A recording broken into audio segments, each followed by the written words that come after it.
ఫిలిస్తీయుని కంటే బలార్జుడై ఖడ్గము లేకయే వడిసెలతో రాతితో ఆ ఫిలిస్తీయుని కొట్టి చంపెను. వాడు బోర్ల పడగా ఏం చెప్పారు మీరు ఇప్పుడు నాకు? అమ్మా ఒక్కరన్నా చెప్తారనుకున్నానండి. మీరందరు ముక్కు తగ్గంతో చెప్పేసరికి నాకే నా మీద డౌట్ వచ్చింది. అందుకు వల్ల చదివిస్తున్నా. అందరు అట్లా అన్నారా ఇట్లా పడతాడని? ఎట్లా పడాడంట? బోర్ల పడగా. ఏమండి ఇట్లా కొడితే ఎనికి పడాలి, ఇట్లా పడడం ఏంది? ఆశ్చర్యం. అదే దేవుడు అంటే ఏందనుకుంటున్నావు? దేవునికి స్తోత్రం, హల్లెలూయా. మామూలుగా అయితే ఇట్లా కొడితే ఏం చేయాలి? ఎనిక్కే పడాలి, మీరు చెప్పినట్టు పడాలి. కానీ అట్లా కాదు పడింది. బోర్ల పడ్డాడు, సాష్టాంగ నమస్కారం చేసినట్లు.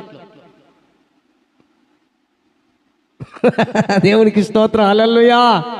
అంటే దాని అర్థం ఏందని? సైతాను గాడు అనగా పాపభూయిష్టమైనటువంటి వారు తిరిగి లేవడానికి అవకాశము లేదు. క్రీస్తుతో ఉన్నవారు తిరిగి లేగాలంటే ఇలానే బాప్తిసం తీసుకోవాలి. హల్లెలూయా.